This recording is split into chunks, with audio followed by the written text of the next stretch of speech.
we'll let that be there for a moment. So yeah, thank you again, everyone, for being here.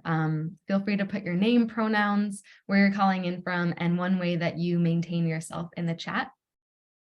And so for the first event in this series, we're exploring questions around maintaining oneself. And we're so grateful to have Ashley, Rihanna, and Sarah here today to share with us. They're each practitioners, and they'll share more about their specific practices. But in bringing them together, we felt that they had a really great expertise in knowing, one, how to maintain themselves personally, but also because their practice is so closely aligned to maintaining of a human body or of a human self, of a human mind. And something that we had talked a lot about in preparing for this event is that maintaining oneself is so directly linked to maintaining communities and to maintaining larger movements and the vision for the world that we want to hold. And so this interconnectedness is something that we will explore throughout this event as well as the others. So just a little bit of housekeeping before we get started. This event will be recorded, and we will send that out as a reference and hold that as a reference for us in the months and years to come. And at the end of next week, most likely, we will have a takeaway document with these resources and ideas for self-maintenance that we've gathered. Yeah, and so I'm also putting into the chat the event agenda if you'd like to know. A little welcome right here, and then we'll pass it to Rihanna, Ashley, and then Sarah, and then open it up for a Q&A. And for the question and answers, I'll remind everyone again, but we will just type them into this chat box so that we can collectively hold them and be in conversation. And before we dive into Rihanna introducing herself, I wanted to share that this is my list of self-maintenance. And I just started brainstorming all these different ways that what's in my world to maintain.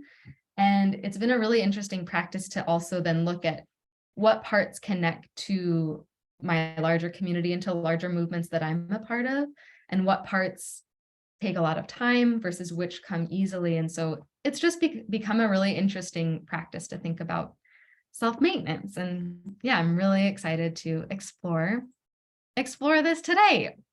And for now, I'm going to pass it over to you, Rihanna. Thank you so much, everyone, for being here.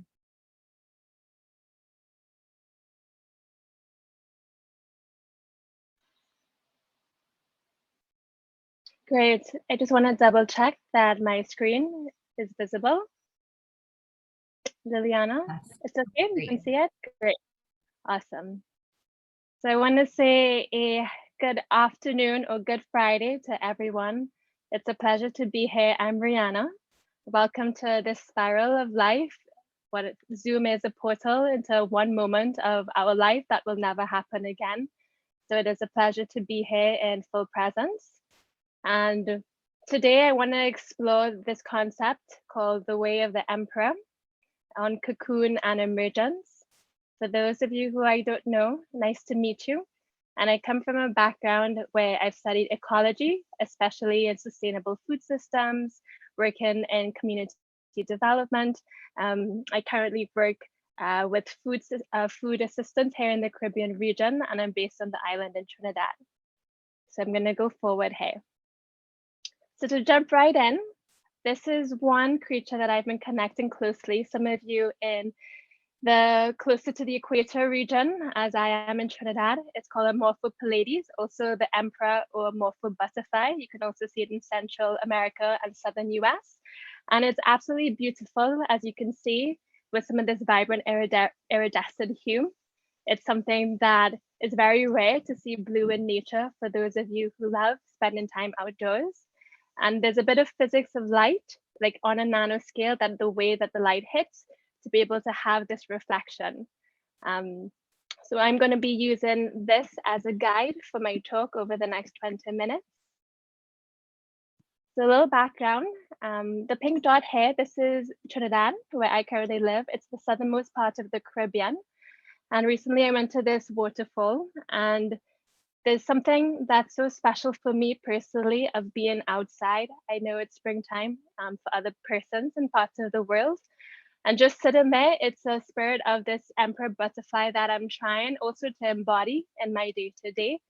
That as I observe this butterfly with these delicate wings, as it flies through the tropical rainforest, it pauses and almost basks in the sun, and then it goes to the next flower. And that's really touched me on a deep level recently, because even in all of our lives, not to be too cliche, but we're always going from one flower to the next in different seasons. But where is this pause that we come? And the picture on the right is an aggregation of when these Mofo butterflies come together. It's absolutely beautiful.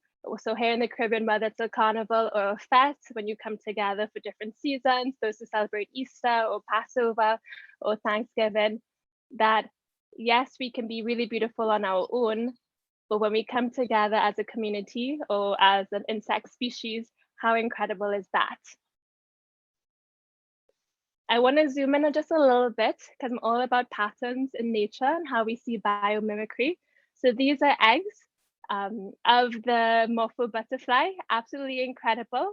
Just a little round pattern of the black. And then as it turns and opens into the caterpillar, non so aesthetically pleasing, a little bit brown. But I want us to go now into the pupa stage, because this is something that I and myself, who's gone through all sorts of different experiences, y'all can relate to the emotional spectrum. But what is the importance of this pupa stage, not only for the butterfly, but for ourselves as well? So to begin, I'm going to guide us in a mindfulness meditation. So I'm going to show you one of my favorite friends. This is my mindfulness bell. Since I spent time during my master's at a Zen monastery called Plum Village, I take it everywhere I go. So I'm going to invite you now into your space. So wherever you are, just allow yourself to be comfortable. See if you can put your 2 feet on the floor for me. And I'm just going to guide you for the next few minutes. So we're going to move together through different space and time. I'm going to invite the sound of the bell. It's going to sound like this. Beautiful. So as I tap the bell, I want you to close your eyes for me. I want you to breathe in and roll your shoulders up into the back of your spine. I want you to place your hands either on your knees, palms facing down if you want to let go, or palms facing up if you want to receive. And we're going to take 3 cleansing breaths. These are some of my favorites. So as you breathe in, we're going to breathe in into our lungs, filling up the air around the heart. Open the mouth and release with the sigh, let it go. Audible sound. Again, second one. Breathing in all the way through the nose, sending that air, that prana, into the lungs. Open the mouth and release with a sigh, let it go. Last one, breathe in through the nose, sipping a little bit more air into that space around the heart. Now open the mouth and release completely with a sigh, let it all go. Closing the mouth. Just allow your breath to come back to its natural rhythm. Feeling the ground by your feet, coming into our sense of touch. Maybe feeling the connection of your hands on your thighs or on your knees. Maybe feeling the cushion below you. I'm going to invite you now to the sense of taste, that even if we might not have any food, can we relax our mouth, relaxing our jaw, and clenching our mouth, loosening our tongue. So just softening where we hold a lot of tension. Come into our sense of sound. Maybe you can hear my voice. Bringing that awareness, maybe to the sound of your breath as it comes in through the nose and as it comes out through the nose, allowing your breath to move naturally in and out. Maybe you can hear a bird in the background. Maybe it's the sound of a family member or a friend in the next room, but coming into that awareness to where you are right now. And now coming into our fifth sense, our sight, that as our eyes are closed, for those of you who prefer, maybe keeping them open, gazing at something in front of you, keeping that focus. But those of you that feel safe enough to close your eyes, maybe you can sense a little bit of light through the window. And maybe you can sense now, looking inward, how you're feeling inside. So as you breathe in through the nose, let's send that breath through the nose into the back of our throat, into the lungs. And as you exhale, allowing the breath, again, moving through the chest, back out through the nose, nice and slow. So as you breathe in naturally, breathing in, I know that I'm breathing in. And breathing out, I know that I'm breathing out. Again, allowing the prana or the breath to move at its own pace. Breathing in a little bit more. Send it now, widen the lungs into the chest, allowing your rib cage to widen. And as you exhale, drawing your belly button into the spine, allowing the chest to come in, breathing out. So again, moving at a few rounds just on your own, allowing it to be natural. Breathing in, whether it's more peace or clarity. And with every exhale, releasing any tension, any stress, any to-do list coming into this moment. Breathing in, coming into the presence of where you are, here and now. And as you breathe out, just letting go, softening into your body and coming home to your breath. As your mind wanders, just observe any thoughts like the clouds.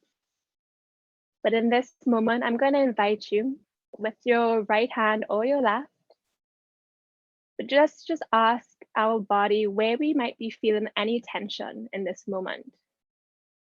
And wherever it is, guide that hand. Maybe it might be to the heart, maybe it's to the back of the neck, to the stomach, wherever your body is calling for just a little bit more care. And allowing your breath again to move just like a river flowing, calm and with ease. As you make that connection, maybe we can ask, how are we feeling in this moment? For some of us, maybe it might be a sense of joy or gratitude.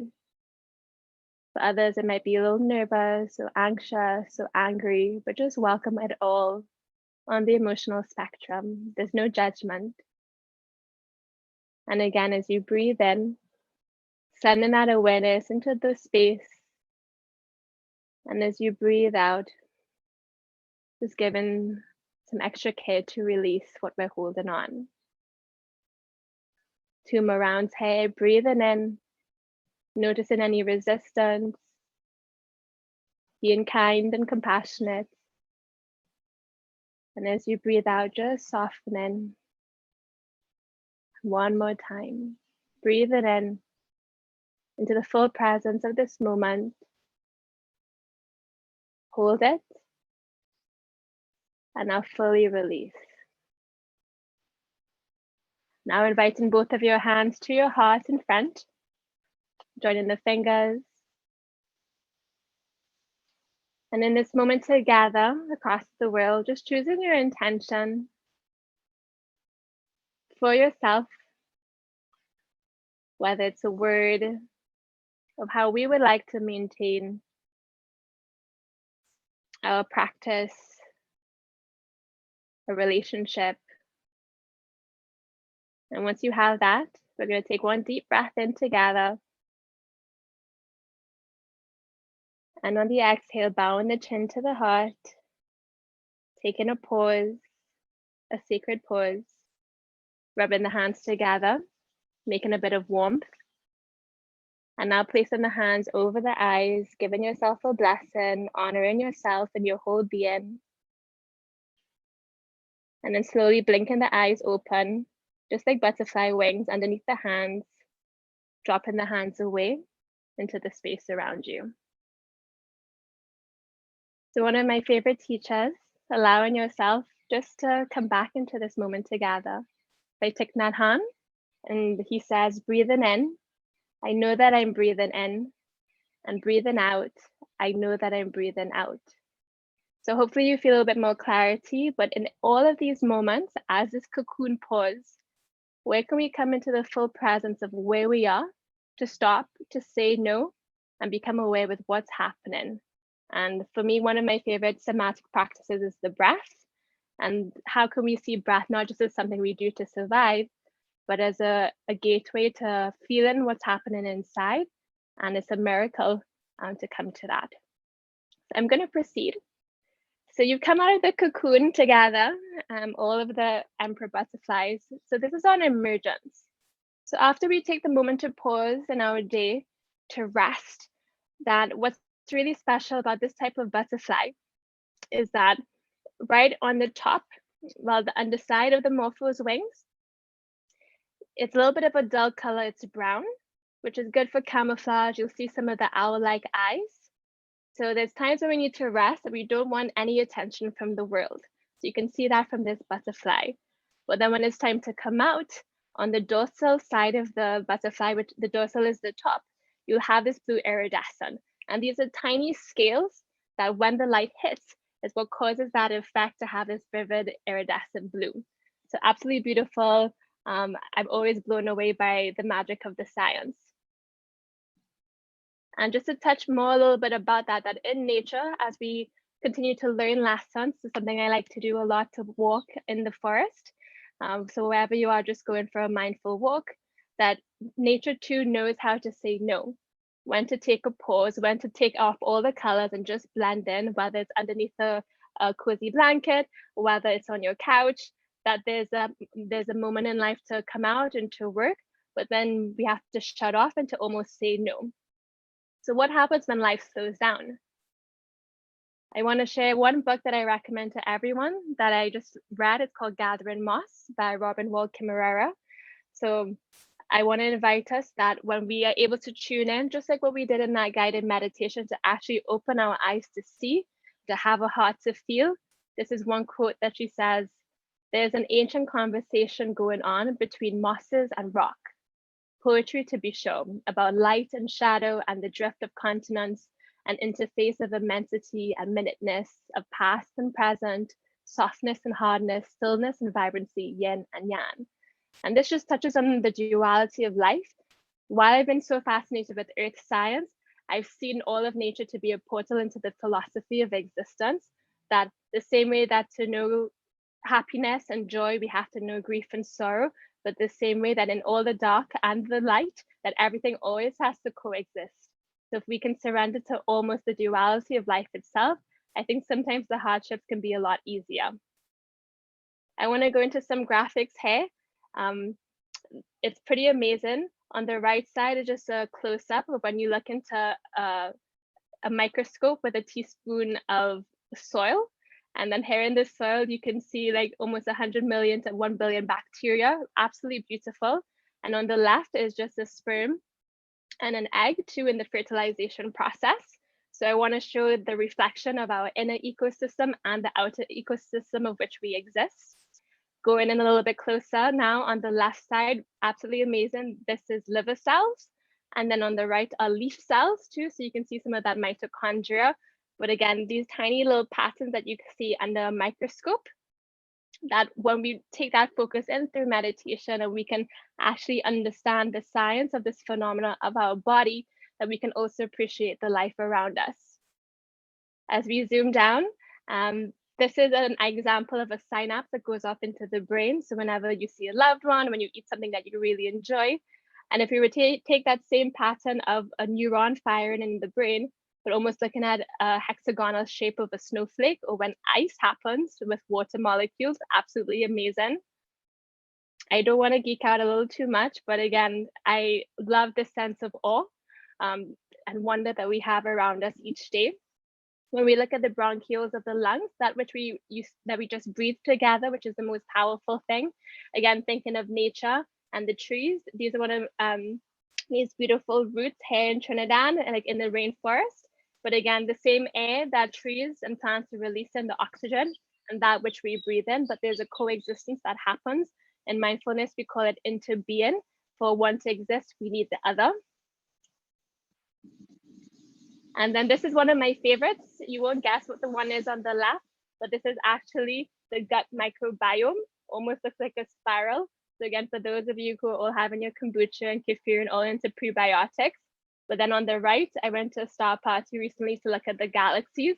But it was just like that reminder that the spirals that we see in our gut intestines, but then you look out into the night sky and galaxies themselves being like these sprawling systems of dust and gas and dark matter being held up by gravity.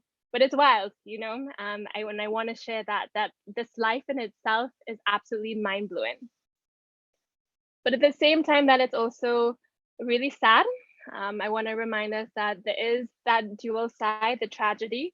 On the left is an example of a leukemia, which is a form of blood cancer. I lost my mom when I was 4 to cancer from this, that where things can go wrong. So as much as awe and miracles that we can see, we can also feel hopeless and really down on life, especially coming out of COVID-19 and those who've lost loved ones. On the right is an example of soil. Where I was living last year when fire came, this is an example of how the burnt ground, that without any living matter on it, no trees, no plant life, it's cracked. And for those that might have any like skin allergies to families with psoriasis or dandruff, etc., it's interesting how nature can parallel like the skin of the earth and the skin of our human body.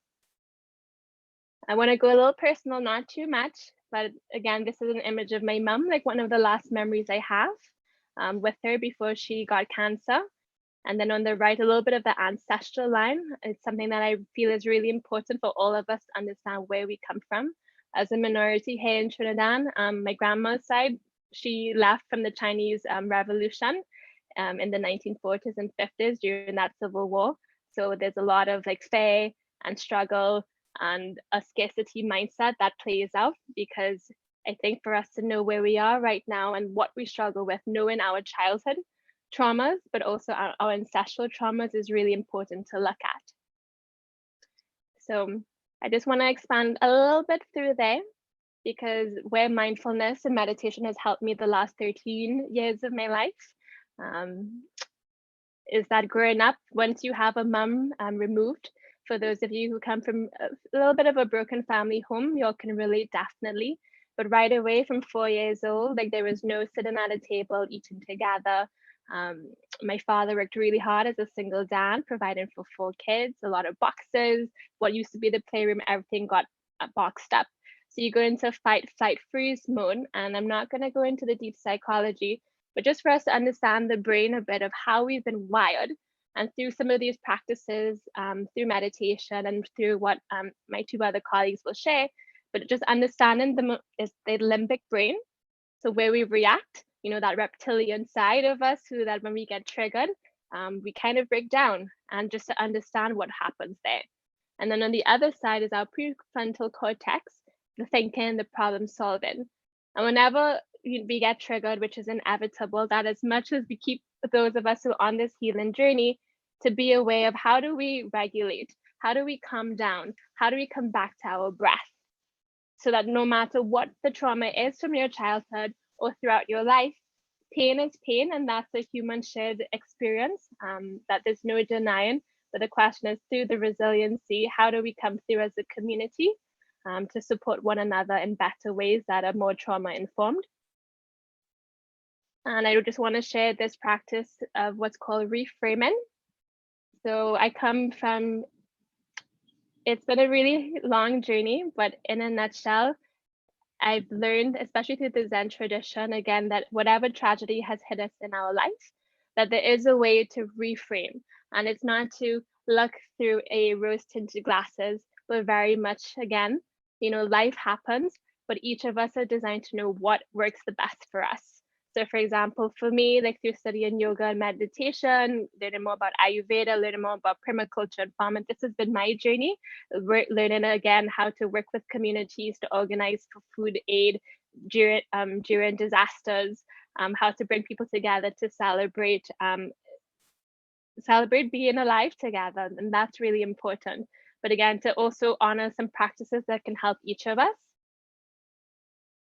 And one philosophy that's always stuck through me as I studied social sciences in college will always be Maslow's hierarchy of needs.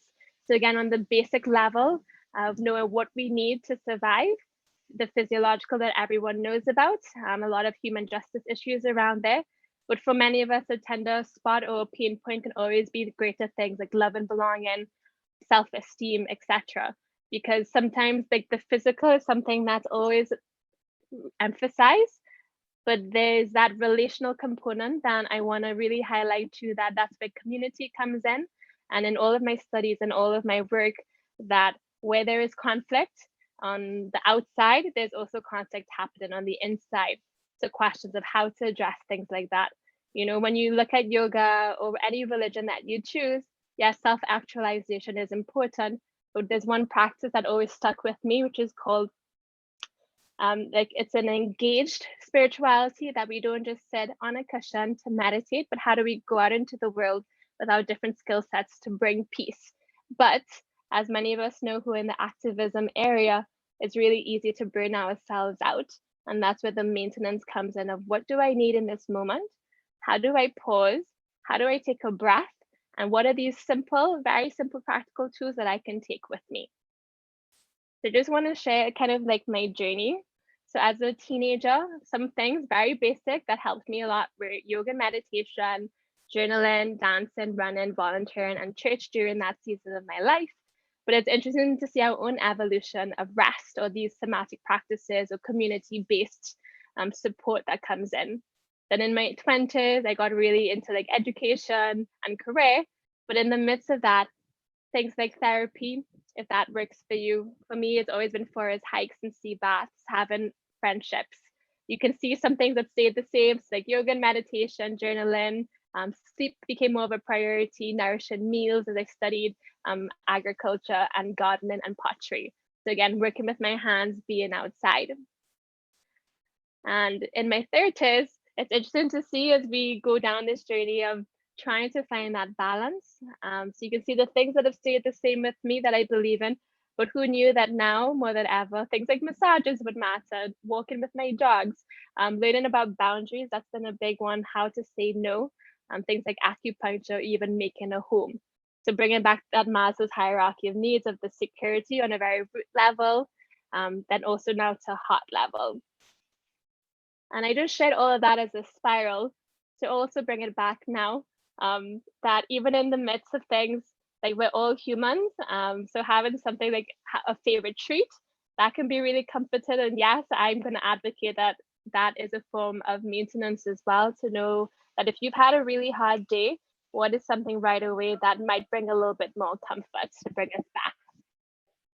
But in addition, my favorite practice, definitely in this season of my life, will be the sacred pause. So what I would have just shared with you of my mindfulness bell, that sounds like this. Super simple, but it's something that sends off a message to stop no matter what I'm doing, that we have to find the time to rest, to camouflage, just like the emperor butterfly, to turn brown and, to hide away from the world a bit, to return to our body and our breath before we return into the world, into collective spaces. And I have a lot of gratitude for you, but if there was one thing I want us to take away, especially coming from a background of being driven a lot to community organizing, and also where I've been guilty of burnout and a lot of the stronger emotions, that unless we rest, unless we say no, there will never be time to do any of these other things. So I feel like just like the butterfly, again, go into your cocoon when you need to, come out when it needs to be. And it's only then when we're able to clean our mind by returning to the breath that we can see the world in a brand new way through the different senses. So from my heart to yours, thank you.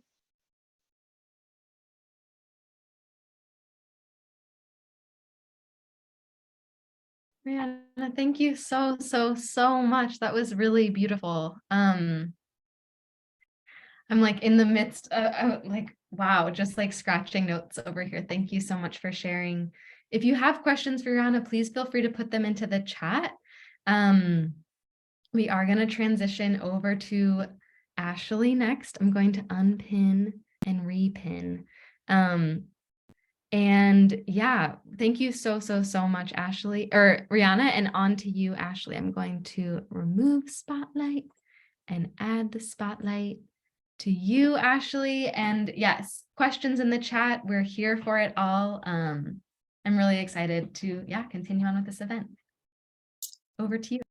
Thanks, Liliana. Can you all hear me okay? Okay, I'm gonna share my screen. Okay, and can you see my screen? Okay, oops, that's not the first slide. That's the first slide. Everybody can see it? Okay, great. Let me just rearrange my screen here. Oh. Okay. Thanks for inviting me to this, Liliana. And thanks, Rihanna and Sarah, for what you've shared and are about to share. And thanks everybody for being here. My name is Ashley Hartman-Annis. I use they and she pronouns. I'm located in what's now called Madison, Wisconsin, Ho-Chunk land. And I'm gonna chat a little bit about the work that I do.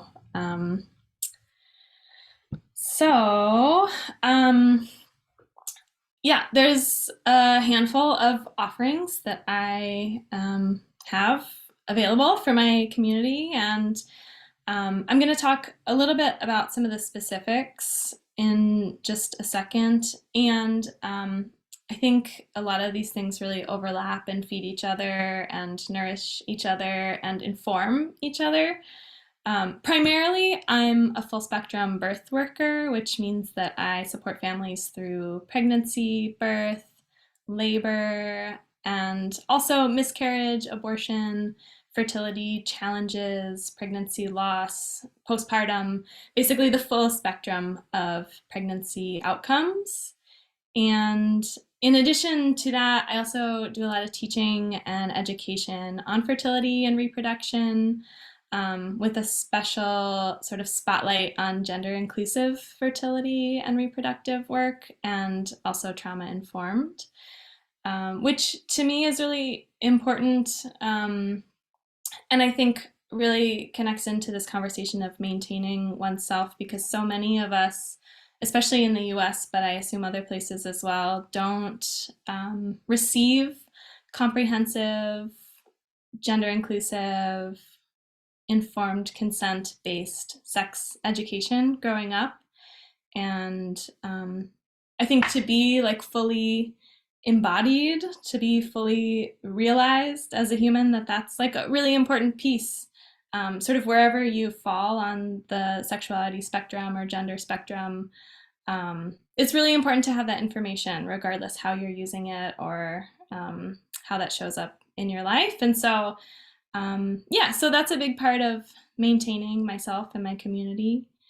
I'm also a zine maker, and so for those of you who aren't familiar with zines, they're self-published books or booklets, and often those are about fertility and reproduction and bodies, but it's a really accessible way to get little bites of information into a lot of hands. And zines do a lot of other things as well, but that's the way that I use that medium. And I'm also a somatic practitioner, and the tool that I'm working with primarily right now is TRE, and that's what I'm going to talk the most about in just a second. But that's sort of the big picture of what I do. So when I sat down with this prompt and with this event that Liliana invited me to, I sort of sat with this question of like, what are the tools that I use to better understand myself and my body? And how can I share some of that information in safe, accessible, gender inclusive, trauma informed ways with you all today? And also wanting to acknowledge, as Liliana has said, and everybody else has said and will say in today's event, in order to show up authentically as myself in my communities, in my relationships, it's also really important to recognize that self-care is also community care, and community care is self-care. And actually, as I was sort of prepping for this event, there was a really great newsletter that got sent out by the woke scientist on Instagram. I don't know if y'all follow them, but she has this post in this newsletter that just went out last week, and basically that's the whole premise of what she wrote about, that all care is community care. There's no form of care that is truly self-care. And then she has this practice, which I really appreciated and have sort of been reflecting on in the past days. And I'll just read like just a snippet from this, but think of something you categorize as self-care. What are all of the factors and pieces that enable that action that extend beyond you as an individual? I firmly believe that there is no complete act of care that is solely created or enabled by the self. And so thinking of the ways that the land nourishes us, thinking of ways that our community nourishes us, thinking of the food. I mean, even something as simple as like, well, a bath is self-care. Where did that water come from, right? So that has been sort of a shift for me thinking about self-care just in this past week, and I wanted to offer that framework as we think about these tools, both that I'm going to share and also that we're all sort of sharing together. So if y'all don't follow the woke scientist, I highly recommend. Her work is great. So when I think about the tools that are self-care for me and the tools that I offer to my community, the term body literacy is what sort of encompasses all of them. And for some people, this is a familiar term. For other people, it's new. But body literacy is not a term that I made up. I first heard it actually from Laura Bryden, who's a naturopath in, I think, Australia. And she sort of like coined the term, but then years later found out that there was a health clinic in India that had been using the term since the early 2000s. And so in some way, it seems like, unless she's lying, which I hope she's not, but it seems like the term sort of like sprang up in different places, sort of around maybe the same, like different people had sort of thought of this separate from each other, but people were starting to kind of, think about maybe what this means and what this could be. It's often, if you Google body literacy, what's probably going to come up is a lot of fertility, reproduction sorts of blogs and books and resources. But it's not just about fertility. It's not just about reproduction. And my definition would be practice or the awareness of information that's already present in our body. So we're not adding anything. This isn't like a tip or a trick or a tool or a technique. It's what's already there. And we're learning how to read that information, how to be aware of that information, how to see it, how to feel it. And I think body literacy is also really tightly connected to consent practices. I think the more information we have from our body around what we want, what we don't want, how to say no, but also how to say yes, the more information we have, the better we're able to consent or not consent to something, right? I also think it's important to note that body literacy is about observing what is actually present and not what we should see or what we want to see or what we think should be there. And that can be really hard. I think, of course, it makes sense for us to have expectations, but also wants and dreams and hopes for things to be. And yeah, I think body literacy is about being honest about what's actually present and maybe wanting something different. That's okay, but being honest about what's there. And then, like I said, it's often connected to reproductive health and fertility, but I think it's also about the nervous system, what feels good to eat, what kind of touch or intimacy is desired, how many spoons one has on any given day. So I really think it's anything that has to do with being in a body. I think we can have some body literacy around. And I've linked some things here if you want to dive more into body literacy. So like I said, I think it can be a lot of different things. And the two specific body literacy practices that I'm offering include fertility awareness and menstrual cycle charting, and TRE, which stands for tension and trauma release exercises. I could talk for many hours on either of these alone. So we're gonna zoom in on TRE in just a second, and that's kind of gonna be like the meat of this, but just to kind of be able to compare and contrast a little bit, like what can body literacy look like? It can look a lot of different ways. So here's two that you can start to play with if you're interested. Basically, fertility awareness, the real quick short version, is that people who have a uterus can track fertility biomarkers and their hormones to understand when or if they're ovulating, when pregnancy can occur and when it can't, if the cycle parameters are normal, whatever that means to you. That's a whole other conversation. And help people understand what's normal for them and when things are maybe shifting or changing. And why this is so important to me is because, again, the basics of menstrual cycle education are not taught in most sex education settings.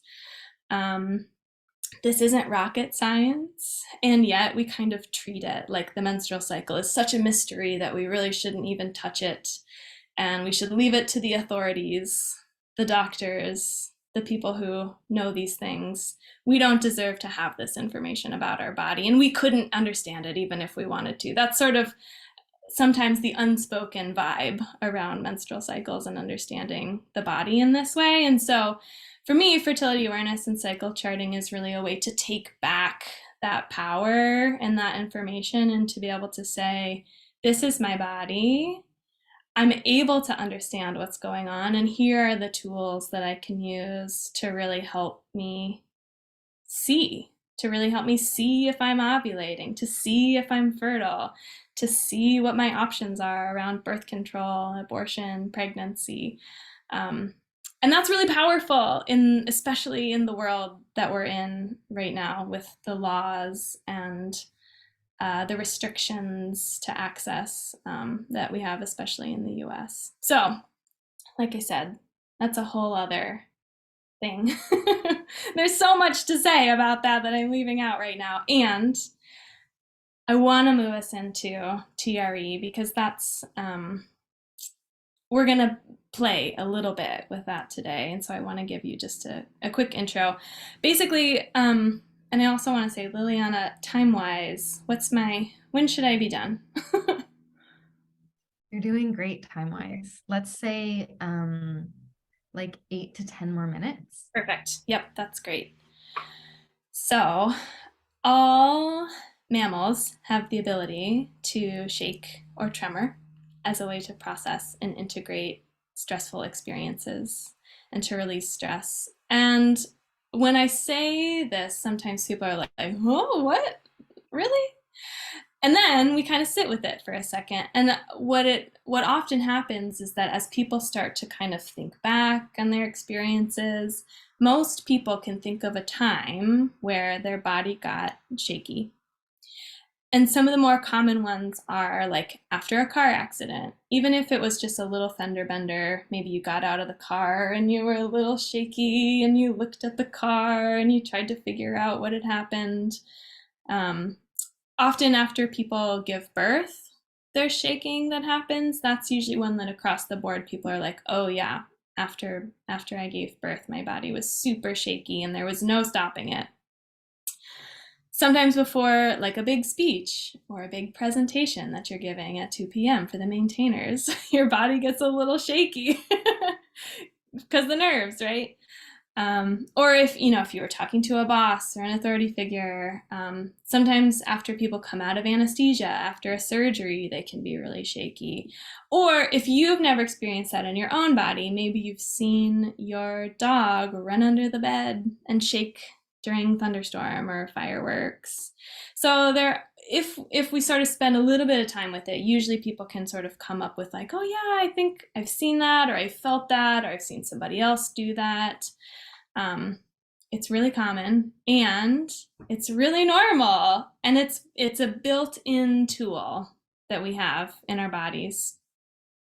The thing is, most people suppress that because we don't want to look stupid, we don't want to look scared, we don't want to look silly, we don't want to look weak. So we clamp it down, we tighten our muscles, we tighten our body, we pull ourselves in, we try and keep it together. We want to be in control, right?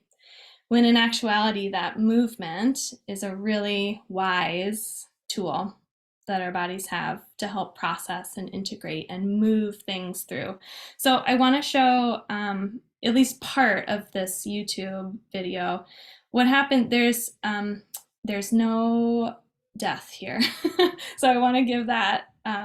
What happens is that this cheetah catches this impala, and the impala, prior to being caught, I'm assuming, was probably in some sort of fight or flight mode, as like Rihanna was talking about earlier, trying to get away, right? Like really energized, its pupils were probably dilated, its heart was probably beating fast, it had all of this energy to try and get out of there, to save itself. That's also a wise response.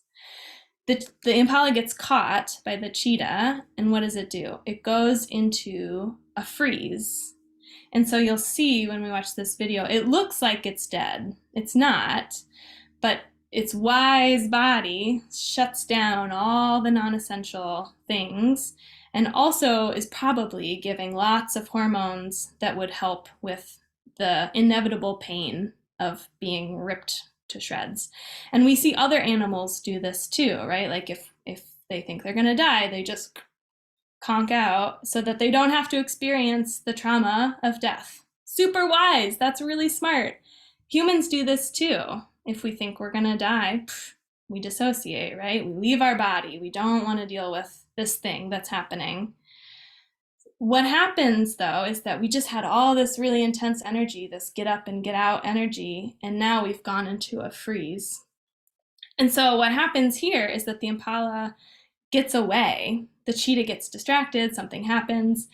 And how do we transition from really intense energy to freeze back into life, back into our community, back into feeling safe? And what this wise, beautiful impala does is it shakes. And you'll see. So I'm going to play this. Maybe I'm going to play this. Okay. And I'll probably click around a little bit. But can you all see this? There's no sound, so there's nothing to hear. Okay, so here we are, caught by the cheetah. It's going to rip this creature to shreds. But it's distracted, like something's happening. And then we see, oh, who's that? Here comes a hyena. I think that's a hyena.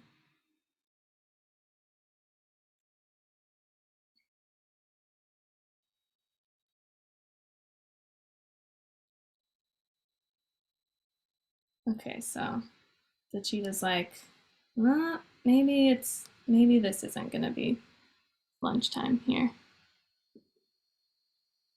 Okay, I'm just gonna jump ahead a little bit because there's a lot of like back and forth. We don't need to We don't need to see all the interactions here. I think there's also some sort of monkey that comes into, and so the cheetah's gonna like try and pull this creature with it, and then realizes like, nope, actually, that's not gonna happen. I'm just gonna get out of here. And then if we cut back to this impala, here it is, totally frozen, thinking it was gonna die. I think you can barely even see the breath moving. It's so shallow here. And what eventually happens is that it starts to breathe a little deeper. Can you see here? Its systems are kind of coming back online as it realizes that maybe the coast is clear. Okay, and then we're gonna jump to the good part here. So it does that for a while, like a couple minutes. It just lays there and breathes. And then it starts to do this shaky business. And this is how it's discharging all of that intensity. And you can see even its little mouth, his little tongue is going too.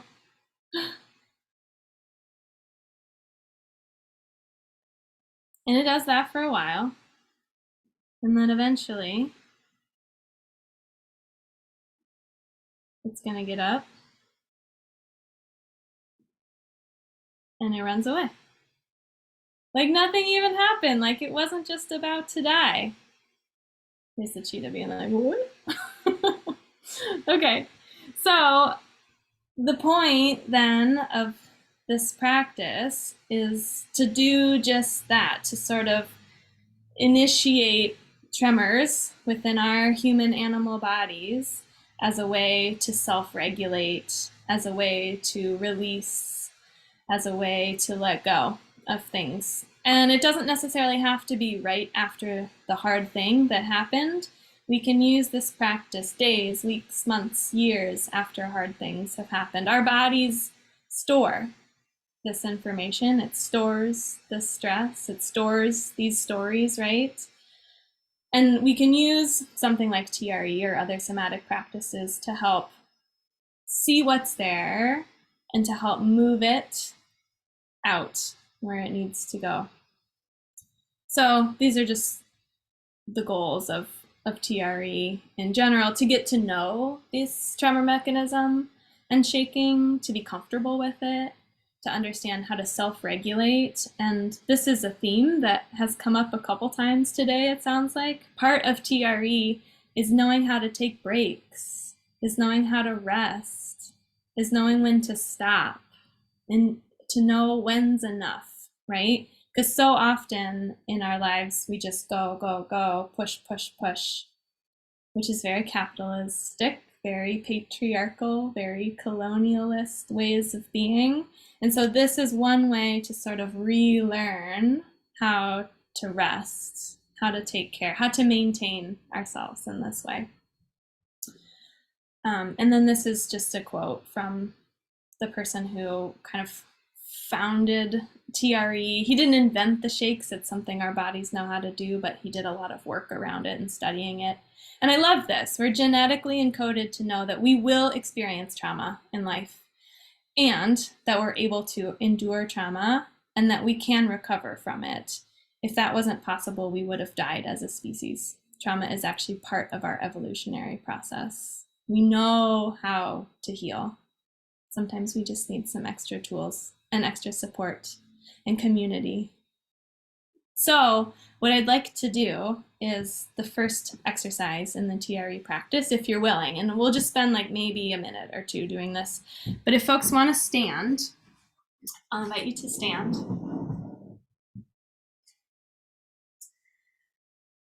Maybe take a breath. Maybe feel your feet on the ground. I'm gonna even take my slippers off because I really wanna feel my feet.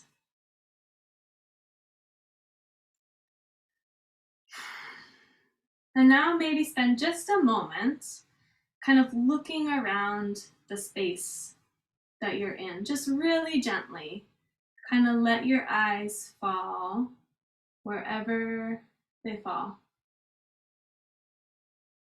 And while you do that, maybe just play a little bit with how the weight's distributed on your feet.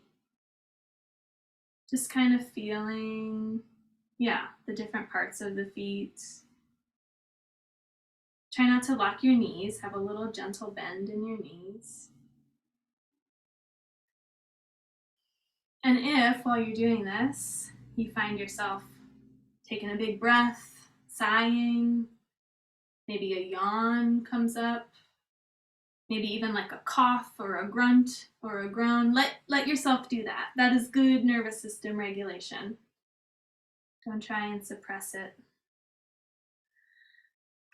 And the reason why we start here in a TRE practice is because this act of kind of looking around the room lets our nervous system settle a little bit. And maybe we're able to say to ourselves, hey, actually, there are no threats in this space that I'm in right now. And if there are, we should attend to that. We should definitely deal with the threat first. But if there isn't, can we settle a little? Can we feel our body a little? And I also want to acknowledge that there are a lot of threats in the world that are ongoing, depending of the color of your skin or your sexual orientation or where you live, right? There are ambient threats, so I don't want to diminish that. But I also want to invite you to see if there's safety or beauty or connection that you have access to in this moment too. And as you do this, maybe you just kind of tune in to your nervous system. Do you feel a little more settled? Does this practice actually kind of amp you up? Do you feel a little disconnected? Do you feel a little more present? There's no right or wrong answer here. It's just all information. It's just all noticing.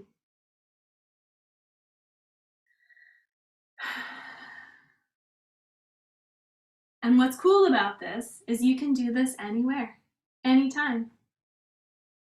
And so I'll end with just giving everything a good shake. Shake your arms, your legs, your hands, your feet. And then we can make our way back to our screens here. So that's just one of the exercises and what a session would look like. And I think it stands alone as a really useful practice as well. So I know Liliana said there will be a document that will be sent out with links and more information. If folks want more information on any of these practices, I'll have some things in there. But that's what I have to share for today. Thanks so much for holding. Thank you so much, Ashley. It felt so good to feel into my mind and breath and now into my body. It feels, what a special afternoon we're all having. I want to also just put a plug that I receive Ashley's zines, and it really is just the best little bite-sized piece of information. And I feel like I know that Sarah is also a zine maker, and so I'm going to pass the next baton off to them, and I will do the spotlight thing again. But again, if you have questions or thoughts or ideas that are coming up for different maintenance practices or questions that you have for the practitioner, please feel free to put them into the chat. And after Sarah shares, we will kind of open up a little bit of a discussion, depending on how much time, but that we're excited to be in exploration of this all together. So thanks again, Ashley, and on to you, Sarah. Hi, everyone. Please let me know if my audio ever glitches or if you can't see the presentation that I'll pull up soon. My name is Sara Salmai Habib. and I use she, they pronouns, and I'm calling in from Ogapoge, unceded Tewa land, also known as Santa Fe, New Mexico. And I will share my screen.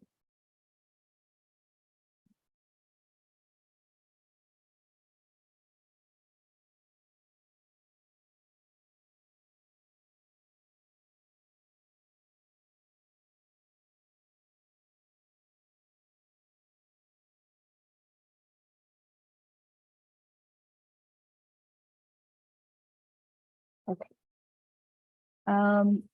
So thank you, first of all, for inviting me and for really insightful shares, Ashley and Rihanna. I really appreciate being in conversation about these themes that I feel like we can't talk enough about. Like, we should be having more and more of these conversations, and they should be flooding the airwaves. So before diving back into the conversation, I thought it would be nice to share a little bit about my recent background and on how I was introduced to the maintainers. So in 2021, I was a fellow, and back then I started working with clay and earthen materials here in New Mexico.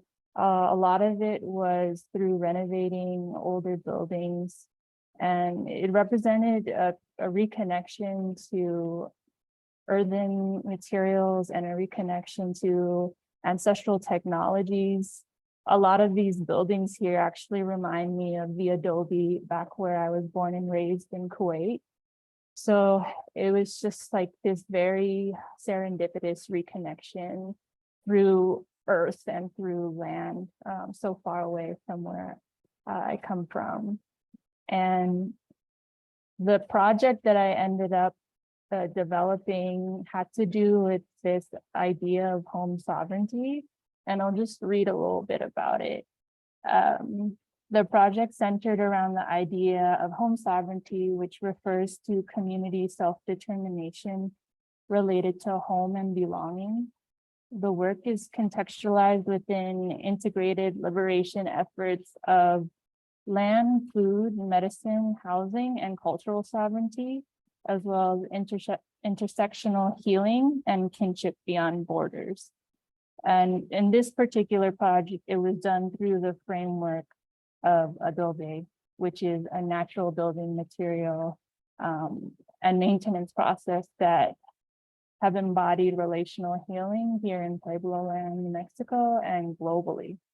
And you can read the report on the maintainers website.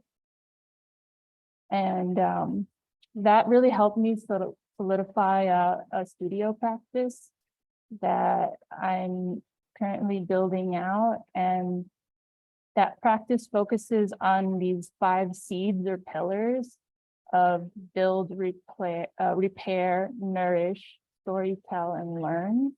And so the build part is really about building sanctuary and actually material vessels for living, as well as other kinds of material culture.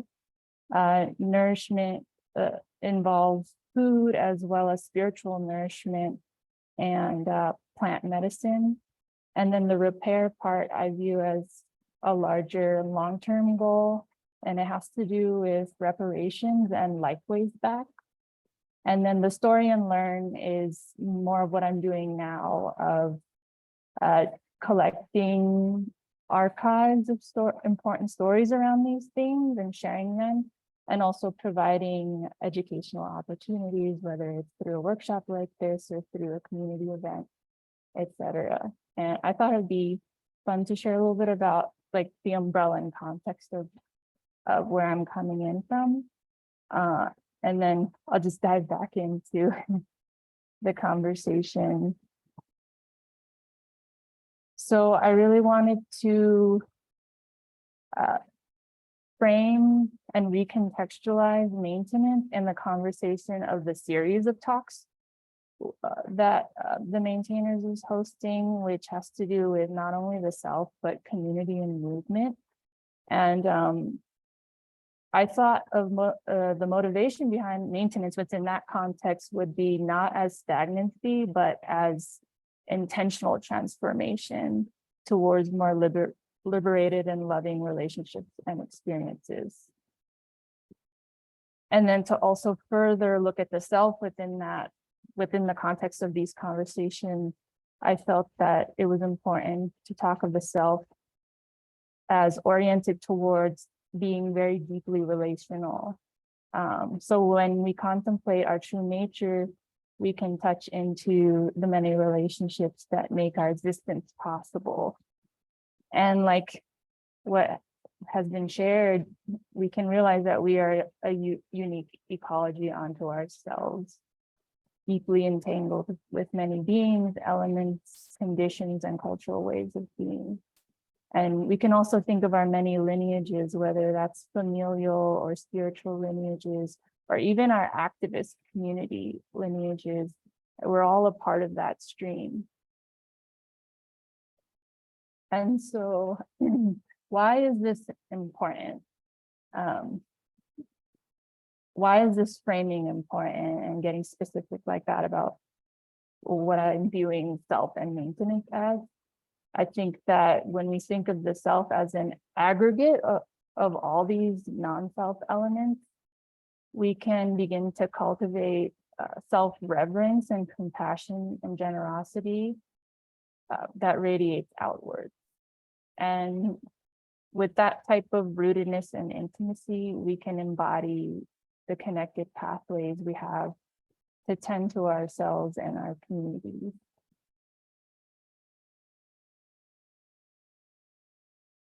And like what we all have been referencing is that there are very real barriers to this type of connection, real and difficult challenges that we face.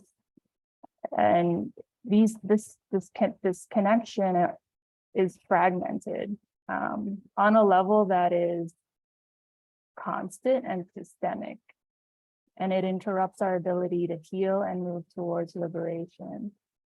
And liberation is actually about becoming aware of and having reverence for our inherent relationality. It's not about a type of rugged individualistic type of liberation.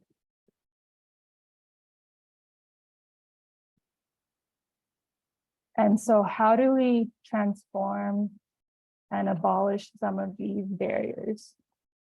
We can't really talk about self-maintenance without talking about this fragmentation on many levels and acknowledging it on the systemic, the communal, the familial, intergenerational, interpersonal, and even within oneself. In other words, maintaining this ecology of self, community, and movement, I believe involves the courage to face rupture and conflict, especially the conflict that exists within ourselves, and then moving from there outward to the conflict that exists outside of ourselves. And that courage and that willingness to move with that strength is a continual process and choice. And one way self-compassion is strengthened, this is one way it can be strengthened, and that cultivates a type of courage that has the capacity to interrupt harm on many levels. So all this to say is self-maintenance is really important. It's not about self-indulgence. It's very integral in the work of collective transformation. And one of my favorite quotes that alludes to this is by Grace Lee Boggs. To make a revolution, people must not only struggle against existing institutions, they must make a philosophical, spiritual leap and become more human beings. In order to transform the world, they must transform themselves. So I'm just going to check the time. So jumping into practice, I wanted to introduce 2, which has to do with deep listening, and the next one is about storytelling. And this one is simple but very difficult to do. And I know for me, when I started to consciously introduce this into my life, I found that when I offer this to people and when it is reciprocated, that simple act of our presence, our loving presence, can be deeply transformative. So one way to think about it is listening from a place of curiosity and understanding. So not necessarily listening to respond, but to really understand when something is shared with us. And this can also be applied to ourselves, like listening to the internal dialogue or what's coming up even somatically without necessarily having to decipher it, but just being open to receiving the information without jumping to a conclusion. And another way to practice deep listening, especially on an interpersonal level, is to try to notice the inner commentator who may agree, disagree, judge, or feel the urge to offer advice or fix something.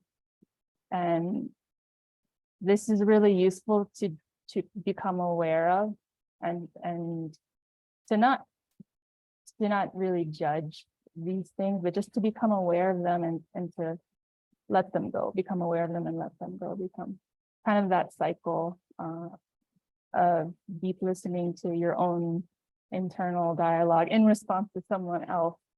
And that's a way to really be there without imposing anything.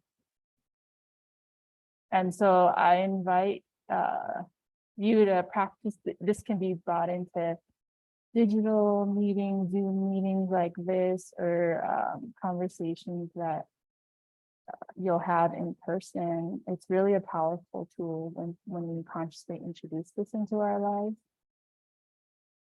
And the next practice has to do with storytelling. And I thought it would be fun to read a little from a draft zine that hopefully will become into a book. And it has a lot of practices on self-reflection, but really geared towards folks that want to collaborate and create creative ecosystems. So I'll just start and read some of the excerpts. We remember ourselves before we are born. We are always becoming. We are growing together. We know where we return. There is a rhythm to retreating internally, self-reflecting, and engaging externally with the world. This rhythmic balance is crucial to becoming in community centered, to being in community centered in integrity. Our bodies, sensations, and feelings speak to us of our needs, desires, and our untended wounds. Learning to listen to the language of body, heart, and soul is the greatest self-love that radiates outward to our community. Caring for our body is caring for the earth. Caring for the earth is caring for our body. So Bonfu Some says, a ritual is a ceremony in which we call in spirit to be the driving force, the overseer of our activities. It is a way for us to find our way to wholeness, peace, self-acceptance, and acceptance of others. Ritual allows us to connect with the self, the community, and the natural forces around us. Ritual helps us remove blocks between us and our true spirit, end quote. So in this sense, ritual is liberation work. Remembrance is liberation work. Embodiment is liberation work. Ritual speaks to pre-verbal language, invoking a remembrance of the grace that heals, of the grace that dances with mystery and our timeless cycles, of the grace that liberates, opening up portals of forgotten choices. And so The book kind of goes into different themes of questions. So the first one is circles of self, and there's another one around circles of community. And then the third is alchemy and collaboration. And the very last one is themes of future ancestors. And this is one of the last things I'll share, but I thought it would be interesting to kind of zoom out and talk about self-maintenance in terms of the stories that we tell ourselves and becoming aware of those stories, and even the stories that are imposed on us or the stories that are told to us. And that can be a very powerful transformative practice. So some of the questions include, what would the full, truthful expression of yourself look like beyond societal standards or conditioning? What are your core values? What do you wish to cultivate within yourself, community, and world? And then another one is, why is your truthful expression informed by your values important? How would it affect you, others, society, body, land? Think at multiple scales. And I think an interesting thing to add to this is, like, what would you have to give up? Because for me, I didn't realize that often the truthful expression that I want to emerge into requires me to give up something, and there might be fear around that. And so we can become into awareness of that, and just through that simple awareness, it transforms it. And lastly, how can you recenter on and embody what came up in the answering of the first three questions? How can you do that daily? Think first steps, simple daily action, process, and ritual.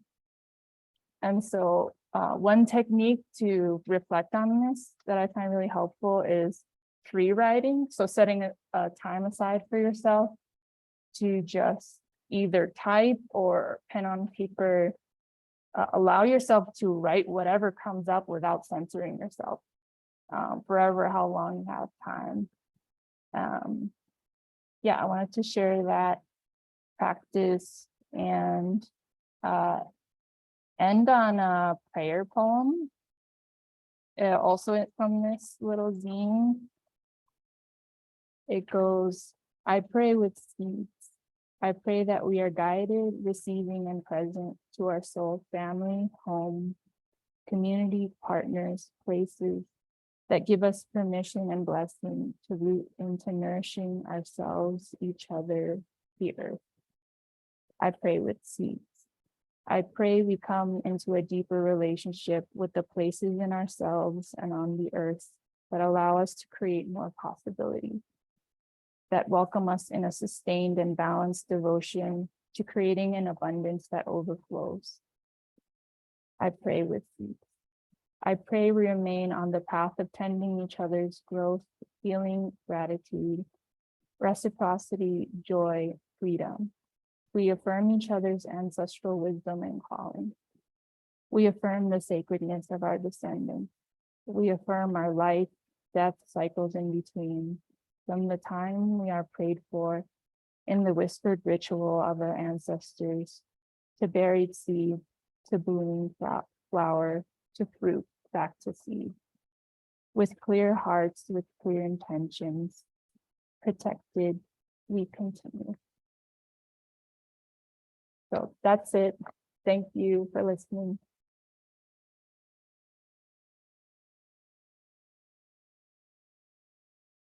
Thank you so much, Sarah. I'm feeling just really in awe of how the three of you each brought together connection of the self kind of then into the larger world or community. And for the last 5 minutes, I just wanted to take a moment. I'm going to spotlight each of you for this. Yeah, just opening it up to all of us here. Feel free to write into the chat or to unmute yourself if you feel like sharing any reflections. If the three of you have reflections on listening to what one another said around self-maintenance and what it means to maintain oneself, this is just a moment to pause and be reflective together. Thank you so much again.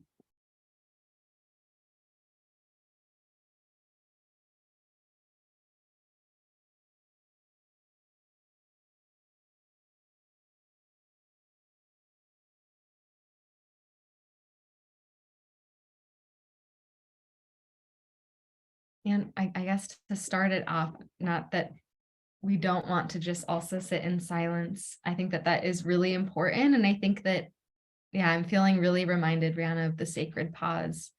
But I'm wondering, a question for each of you is, how do you hold self-maintenance in your day-to-day life? Like, how do you say no to other things so that you can say yes to maintaining yourself, so that you can show up for yourself, community, movement, the larger vision that we're holding?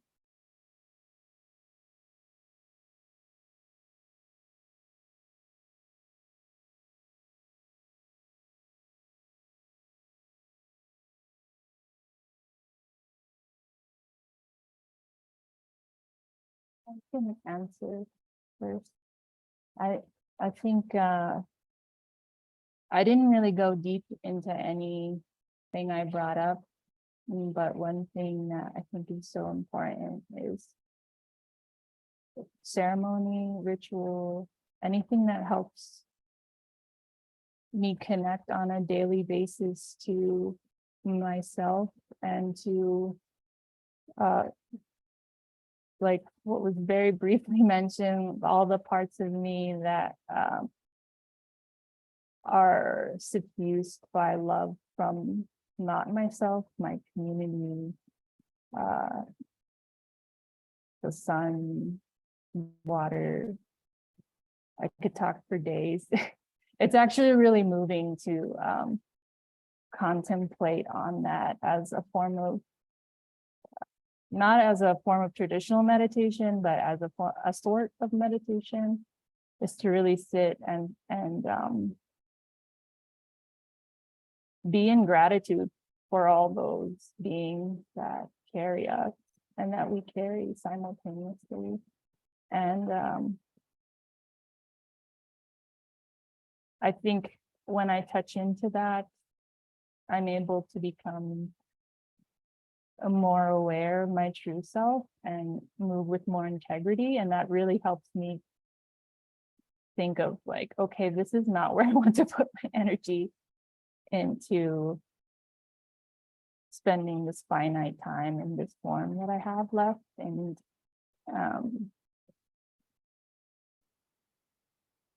yeah, it's seeing with clarity in that way. I think touching that clarity through ceremony and ritual, and I can't really say what that's going to look like for anyone, is so important on a daily. And that could be as simple as like working with an ancestral altar or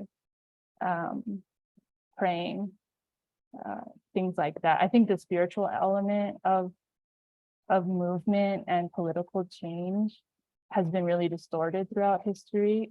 But if we can start to heal that, there's a lot of transformation and resource there.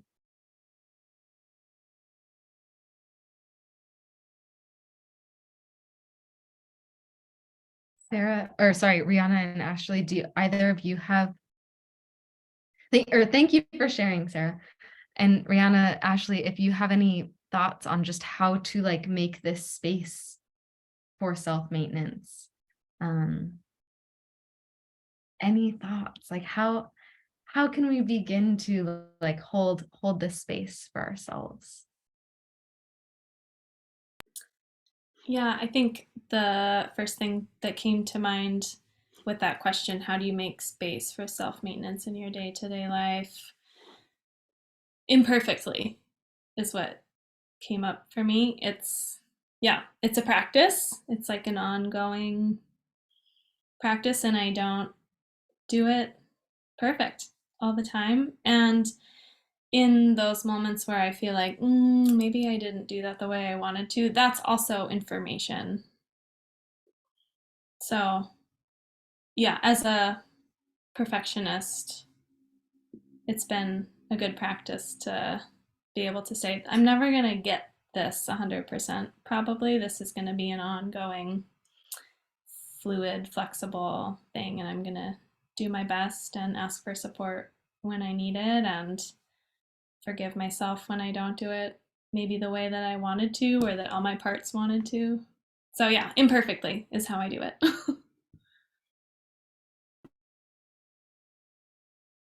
Well, thank you so much, Rihanna. If you feel like sharing, we'd love to hear. Yeah. And please, audience, feel free to add your questions or email us later that we can kind of be in touch in the virtual space. I'm really, really grateful for all of you coming and for just holding this space for self-maintenance. As you said, Sada, like holding these questions is something that we're practicing. And so it feels, yeah, here we are practicing holding this together. If you're interested in coming to the Maintaining Community event, here's the kind of bare bones Eventbrite that we have. But everyone that signed up for this event is going to receive a takeaway document with the resources and different pools of techniques and research and practices that have been spoken about today, along with others that we've sourced together in this chat, but also that we're sourcing on the back ends. And from the maintainers, we're so grateful to have you here today and to be a part of this network. And if you're interested in staying connected, you can sign up for our newsletter and listserv and follow us on social media, where you will have a lot of access to these other conversations and the materials as well. So thank you again so much for coming. Thank you, Sada, Rihanna, and Ashley. And yeah, hope you have a restful weekend if you have weekend time right now. Thank you. Okay. Thank you so much. Thank you. All right, I'm gonna. Thank you very much. It was really good. Thanks. Nice to hear your voice. Bye, everyone. Take care. Bye.